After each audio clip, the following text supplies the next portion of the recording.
reason that Henry Gardner and Gardiner Angus Ranch has been as successful as it been is because of the work ethic that he learned from his parents. He saw them struggle through the Depression, the Dust Bowl, and there were no two people any finer people than my father-in-law and mother-in-law. They knew how to work. They knew how to make do with what they had, and they had very little, but they knew that if they would work hard, they would survive. And they taught that to their son, and he and I adopted that. We knew how to work hard. We knew the goals that we wished to reach, and we could achieve those goals through hard work, and we taught that to our three sons. And with their coming back to the ranch, with the same work ethic that their parents and their grandparents had, has brought about the success of Gardner Angus Ranch.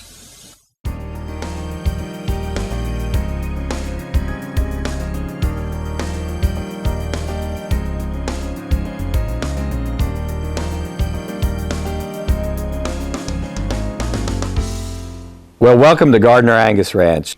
You know, Ralph Gardner and Henry Gardner, they've been cattlemen forever and ever, and we thought it was important to not only take a look at our history, but also to take a look at the future.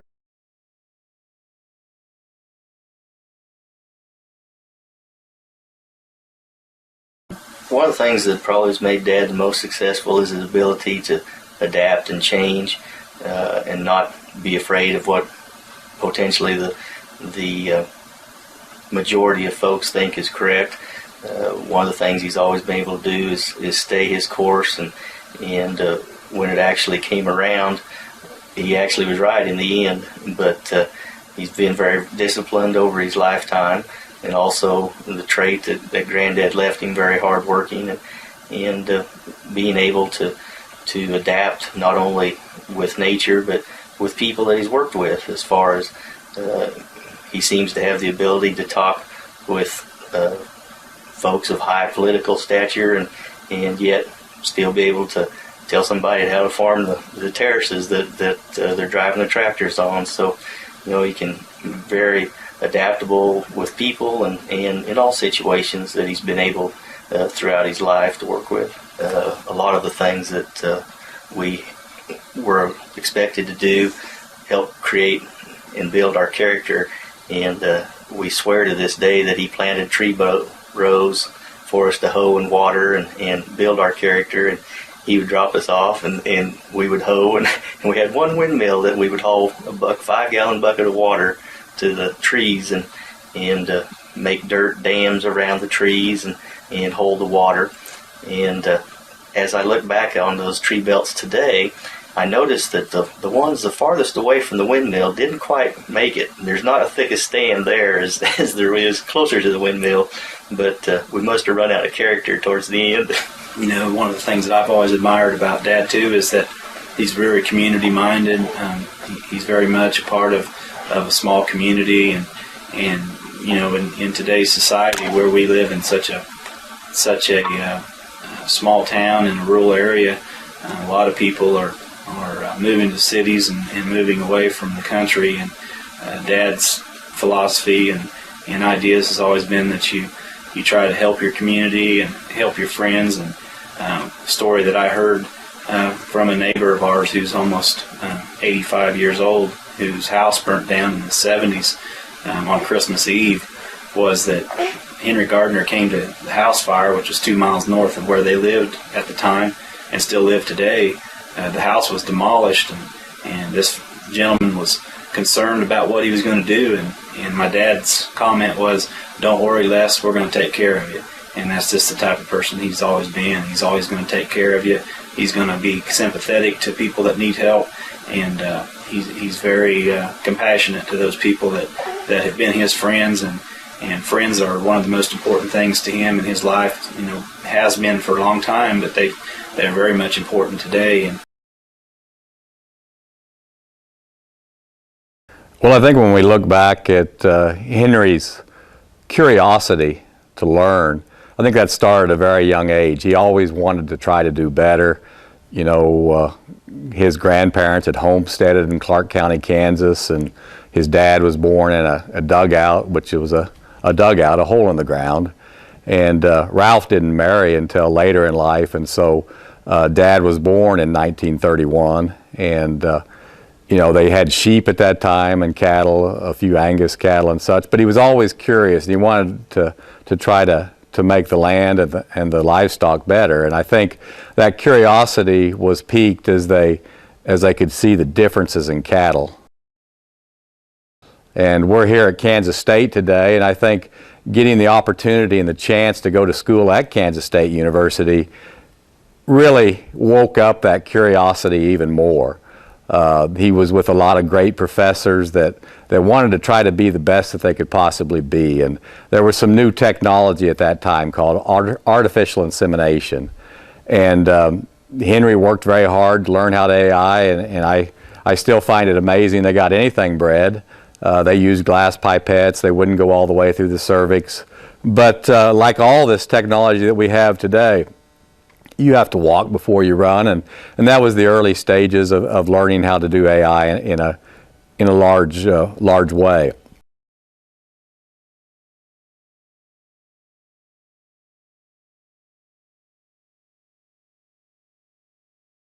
Kind of gathered to reminisce a little bit about Henry Gardner and Gardiner Angus Ranch. They've been in business a long time.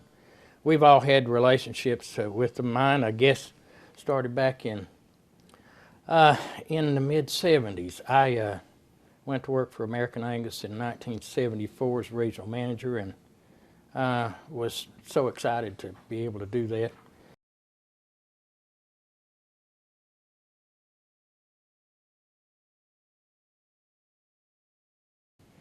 And I had not known anything about Gardner Angus Ranch except maybe what I'd read, and which was very little because they weren't very well known then. And so I kind of got to know Henry in a very limited way on the board. I think Henry served on the board from 1976 to 1982. And my relationship with the Gardners really didn't start until I became director of performance programs in 1981. And then I guess I recalled several of the conversations I'd had with Henry. And one of the things he talked about in the board meetings and when we gathered out there was the fact that he didn't use any cleanup bulls. And people were looking at Henry like, how can you do that?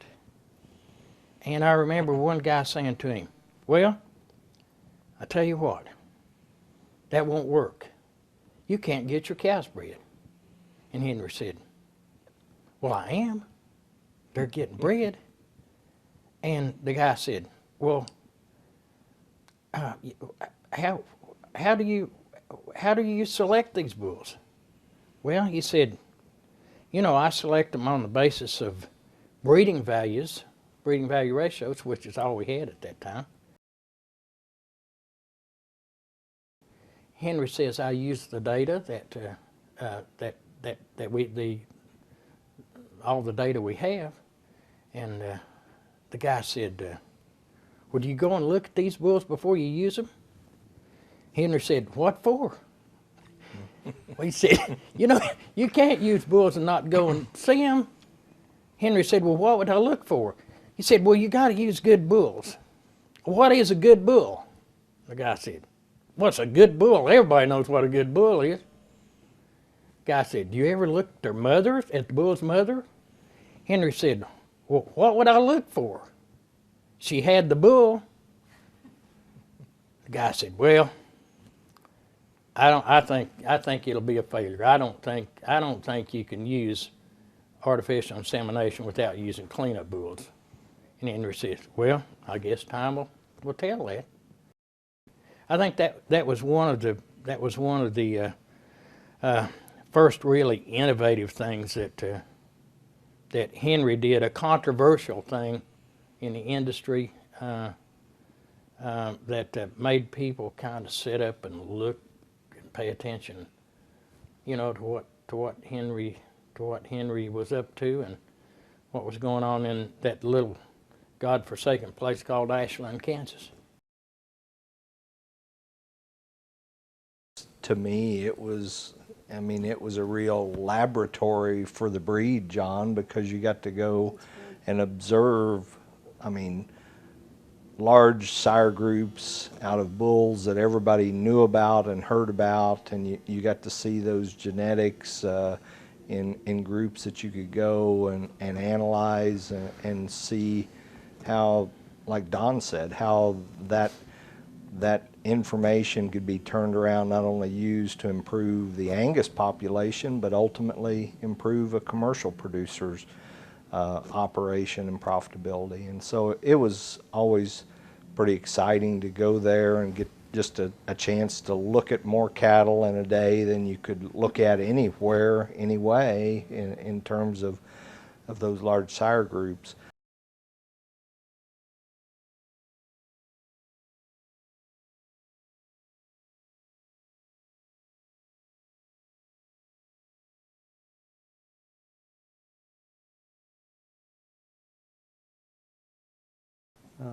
Met Henry and Nan in June of '80 at the board meeting, and when they started, it was, Henry had an AI program. And everybody said, oh, it can't be done, it can't be done, it can't be done. Well, if you'd ever spent a day in a Ford pickup, Henry had these little corrals stuck all over the ranch in the corners. Most of those made with used boards, used bridge planks, woven wire. Everybody said it couldn't be done. Well, Henry was getting it done. He was getting cows bred. And I remember when we come out with the first field data sire evaluation, which I think John was in '80. Mm-hmm. Henry was just like a kid with a new toy. Yeah. He'd done all this work for all these years, gathered these records, and all of a sudden, he knew he had something powerful in his hand, and he knew how to use it. He knew what he was going to do with it. And it's like, I've done all this work for all these years, but now I've finally got something that I can really do something with. Yeah, yeah. And it's like the light come on with Henry. You know, and the unique part about that was, and what was so fascinating to him about that is that this information that he was able to use from that first field data sire evaluation report was his data. The cattle that he weighed and measured went into that database, and that hadn't happened before, see. All the data came from the structured program. And yeah, I went out there to weigh calves, and he was more excited about that than anybody that in the country, I think. Nobody paid much attention to it. And Henry says, nah, this data's real. I'm gonna prove it's real. And he started right then selecting bulls from that report. One of two people in the United States that were original collectors of Angus carcass data. Nobody took calves in those days and fed the cattle out and got feedlot performance and carcass data. In the 60s, he worked with a man at K-State in the Garden City office by the name of Gene Francis, and they would collect carcass data, going to packing plants, and he continued to always collect carcass data on sires before anybody would say, why on earth are you doing that? You should be going to the Chicago Stock Show or some of those kind of things. And Henry was putting the hard hat on and going into packing plants and collecting carcass data. So when you look at the formation of the Angus carcass genetic database today, Henry Gardner is one of two Angus breeders that was collecting carcass data and turning that data in. So the first pool of data that became what's such a powerful genetic database came from Henry Gardner.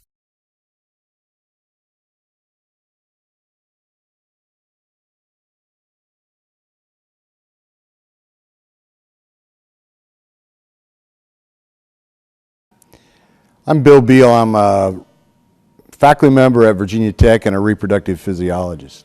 I first came to Gardiner Angus Ranch in 1988. I was lucky enough to be on sabbatical leave at Kansas State, and several of us were traveling around the state to give extension meetings. We actually gave them 5 locations, and the interesting thing was that Henry Gardner showed up at 4 of those locations because he felt like it was important to meet the other people that were in the cattle industry. I also was lucky enough to be invited to the ranch, and that on one of those days, and that was really the beginnings of my time with Gardner Angus Ranch. One of the things you quickly learn when you come to Gardner Angus Ranch is what I call Henry's rules. And that is, when you look at the breeding program, there's one thing that dictates who they breed the cows to, and that is they must be progeny proven, high accuracy bulls. And those are Henry's rules. And as long as you follow those rules, any bull that fits the goals and objectives of the breeding program, as long as he lives by Henry's rules, is eligible to be one of the sires. The interesting thing is that over the years, the Gardners have had many young bulls who may look like they were the best bulls in the breed, but they didn't fit Henry's rules. They weren't high enough accuracy, and so in fact other people actually used those bulls before the Gardners did, and until they were proven, they didn't pass Henry's rules and they didn't get used at Gardner Angus Ranch. You know, one of the things that we think about when we talk about Dad and his curiosity, you know, I mentioned how Larry Cora and Bob Dickinson and Dad, a lot of times they'd talk together at meetings and see how we can figure out things. And well, let's just try it out and see what we can learn. And we did all kinds of research. And I remember being this graduate of Kansas State University, and I like to joke today that I probably was the most intelligent graduate that there ever was, you know, and I say that sarcastically because I used to criticize all these things that Dad did, from getting carcass data. Why should we get carcass data, Dad? You know, in 1980 we identified a bull that could raise the quality grade a full 2/3 of the grade. And I said, you know, that bull, he's a good bull for marbling, but who cares? Nobody pays you for it. And I said, besides, that bull doesn't have enough growth. They're bad-footed, bad-uddered cattle. It takes us 2 months longer to get to the end point because those cattle don't have enough growth. And he said, you know, Mark, we're seed stock breeders, and we need to know what our end product is, and we're no better than the worst bull we sell. So I like to share with people how, you know, since I got out of Kansas State in 1983, Dad always had me chart all the matings for each and every cow in the place. And in 1986, actually, you know, we always talk about selecting cattle that are, you know, acceptable to light birth weight, moderate frame, and then within those parameters, we select for as much growth as we can get, provided it comes in the right package maternally and also in the right package for a superior end product. But in 1986, I thought I had found that bull. And, you know, it was, he was one of the very first bulls at a sire group that weaned at 800 pounds at 10 months of age on our steers. And I thought, boy, he's great, and all this and that. And Dad was impressed too. And I'd learned at Kansas State to roll generations, and you know, like begets like. And I was on such a roll, you know, and I was breaking Henry's rules. I used the son. I let a good breeder, a great breeder, talk me in. This son's even better than the sire. You betcha. Let's try him. I think that'd be fun. We'll try him. And so actually a little later on in the year, and we'd already bred the cows, and we got the carcass data on those fall of 1986 born steers. And this one sire group by this great bull who weaned those 800-pound steer calves, there were 41 steers in that carcass group. And they graded about 30% choice. And you know, the interesting thing about those steers was that there were actually, out of those 41, there were 14 yield grade 4s. Now, my college education would have told you that we fed them too long, and actually we fed them 98 days. And what Mr. Mark Smart Gardner had done was he identified a bull who was actually one of the absolute best of the breed for being negative marbling. He was a trait leader for negative marbling. He was also a trait leader for negative muscle, but he was also a trait leader for positive fat. And we smile about that, and fat's a manageable trait, but you know, and fat's certainly not all bad on a cow, but we probably don't need the absolute trait leaders that don't have any marbling, any muscle, or any fat. And so the son, like begets like, guess what? He was even worse. And so I remember that was probably the day that I learned Henry's rules better than any other day in my life. He said, Mark, you see why we get carcass data? Yes, sir. Mark, How many do you have bred to those 2 bulls this year? 246, sir. And I learned my lesson. And those bulls were great bulls for siring, acceptable birth weight, early growth. The challenge was the composition of that growth was not very good. And so my challenge, and from that day forward, my vision was to understand the whole part of the animal, which Henry knew that years before. And as I have children now today, sometimes you have to let them learn those painful lessons themselves. But I think that's why Dad was always so capable of, and so curious. He wanted to know the whole answer. He wanted us to know the whole answer.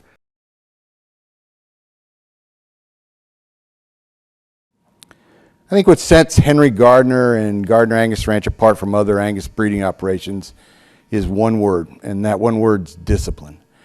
They have a goal, and they never, ever change from pursuit of that goal. Henry always told me that what they do here isn't unique, it isn't smarter than everybody else. It's just that they never stop doing what they do.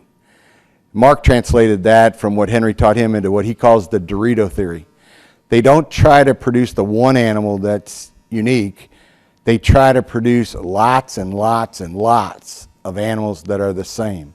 And from that group arises one that's an outlier that is better than all the others. And I really think that philosophy is what's put them in the position that they're in today. Perhaps the best example of discipline in this year's sale is just look at the 417 bulls that are going to sell. Those 417 bulls are sired by 11 sires. Why? Because those 11 sires fit the goals and objectives of the breeding program. But more specifically, look at the fact that 2 sires, Objective and 50-50, represent 134 and 126 of those bulls respectively. Those 2 sires are represented so heavily because they believe that those are the best matings to accomplish the pounds in the right package, the end product merit goals that they have for the breeding program. That's discipline. Well, in the performance movement, like Don said, I mean, Henry was always a student of the science and the population genetics. And I feel that's why he was so highly respected by the academic community as well as seed stock breeders and commercial producers, because he wanted to better understand the methodology and the science and collect large volumes of data to demonstrate that the concepts worked. And I think that gives his clientele, his customers, his commercial bull buyers confidence in the accuracy of the data. And that's just been a huge foundation for the American Angus Association's performance database. I don't think we'd have the database we have today with the breadth of traits that are covered and the scope of information. I mean, they were able to demonstrate at Gardner's that you can make genetic progress using the selection tools. You weren't just talking about estimated breeding values or EPDs. You were applying them to make directional change. And that demonstrates it to a huge community of seed stock and commercial producers, and even outside of our Angus realm. I mean, I think their program is a benchmark that other breeds have strived to achieve. I mean, Henry had a plan. You know, he had a plan. I used to watch him when I was a graduate student, and we would go to Beef Improvement Federation meetings, and there'd be a huge crowd, and a scientist would be reporting on some new technology. And I think he was always very far out in front of the rest of us in how can I take this technology to the ranch and apply it, implement it. Like you said with the AI program. I mean, that's taking the technology, implementing it on a large scale. Henry demonstrated to other seed stock breeders that artificial insemination would work in large herds and could be utilized as a tool to capture sire evaluation information, to make genetic progress. So I always felt like he was a step ahead of us in his thought process and his planning to make directional change, and that's what's made him successful in the new technology. I think when I was there was also kind of when really they got focused on using embryo transplant as another technology that was, I mean, it was being used and developed, but I don't think anybody had really focused on really using it to improve an entire population again of cattle. I mean, most cases you had people that were trying to select a particular cow or cow family perhaps, but I think the embryo transplant technology that Henry kind of laid out and that they've followed to today is really trying to improve the breed and improve the genetics that they're able to offer their customers in a much more rapid and predictable fashion than what was traditionally experienced in large seed stock operations. Some of these things that are hard to measure, that are so critically important to us in the industry, like fertility, a lowly heritable trait, 0.1 heritable. I mean, a lot of these growth traits and carcass traits, they're 0.4 or above heritability, so you can make more dramatic change. And fertility is harder information.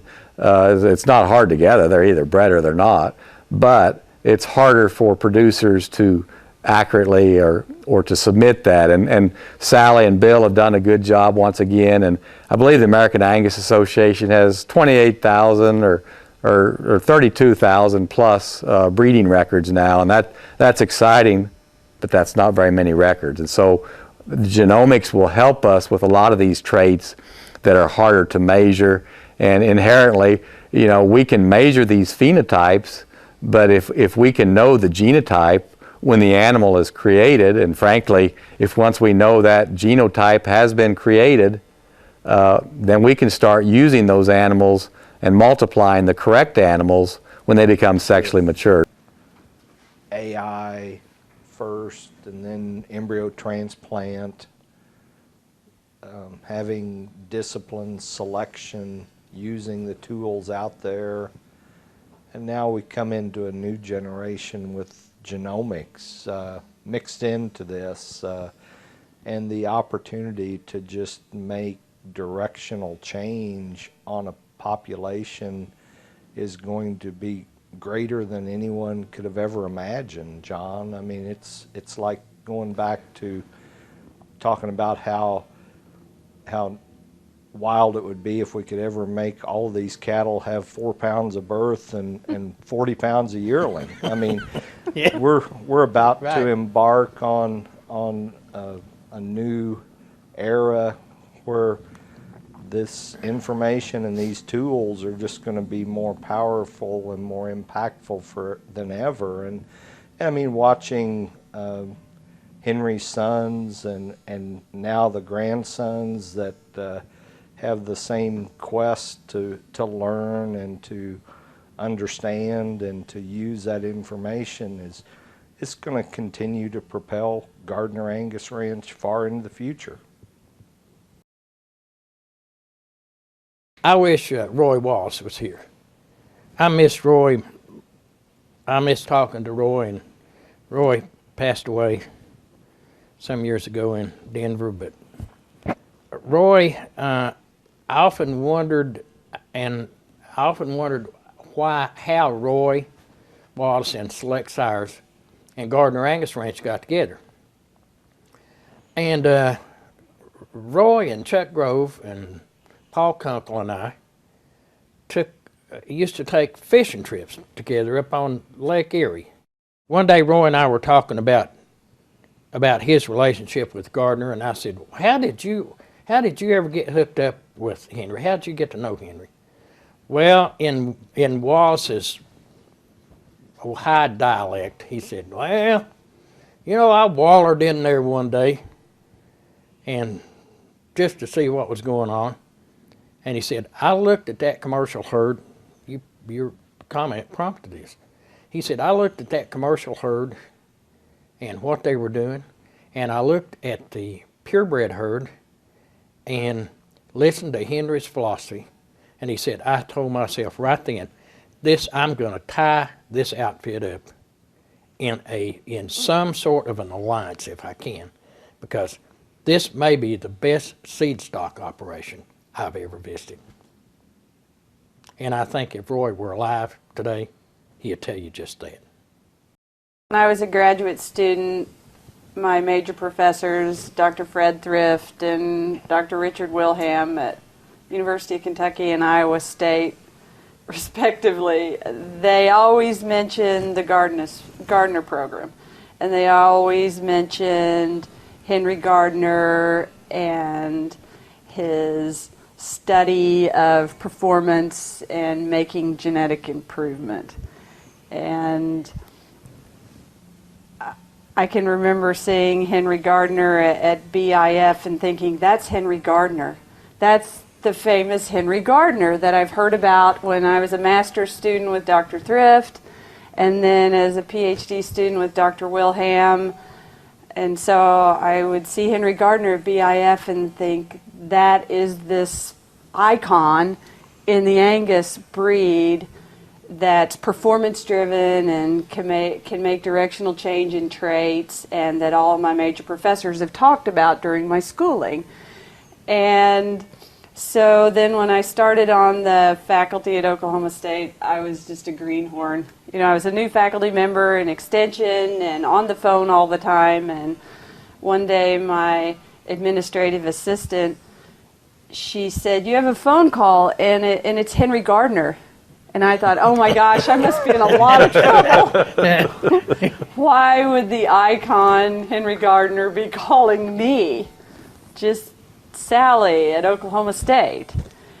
And it was the most flattering day in my professional career at Oklahoma State. I really feel that way because Henry Gardner called and asked me a question. He wanted to be sure that he conveyed his interpretation of how he'd analyzed the ultrasound data in his sale letter. And he was meticulously studying the averages over time and the genetic improvement. And he asked my opinion. And that was huge for me. But to have him call me and ask me for my opinion was a big deal for me. It'll stick with me forever. Yeah, because I was a nervous wreck. And when I went to Gardiner Ranch one day and Henry drove me around and talked about the cattle and the goals and the plans and the science and the details in his head, I just kept thinking, I can't wait to go back and tell Dr. Wilhelm and Dr. Thrift what I did today. To be one-on-one with those concepts that have now been applied nationally and internationally is huge. It's a huge personal benefit to me. I benefited greatly from that. Oh, yeah. If you ask Henry Gardner if he was a great businessman, I don't think he would answer yes. But I'll be honest with you, I think I've learned more about business by watching the way Henry treats his bull customers than any other experience I've had in my life.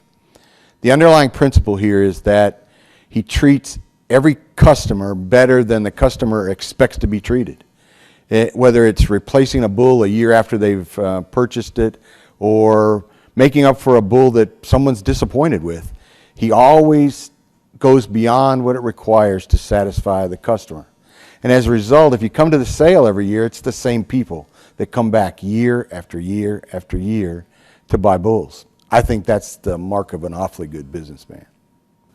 Well, I think we've all gained a lot from being around Henry. But, I mean, it was a joint effort, too. I mean, God bless Nan. She never knew who Henry was going to drag through the back door for lunch. Or how many. Or how many. Whether it be grad students or Larry Core and a group from K-State when he was at K-State, or a bunch of feedlot guys, or, I mean, she's probably the greatest short order cook that ever walked. But she was always very supportive of Hank, except in his ability to market cattle, which is ironic. She used to go say, you know, Hank, you couldn't sell anything. You talk all about all the bad things about these cattle. You don't tell anybody about the good things. You just tell all about the bad things. And that's part of the reason why the people have such respect for the program, because you got all the information there was. Yeah. He was very upfront and very detailed information to give them. But What made Gardner Angus Ranch stand out? Everybody had the same data.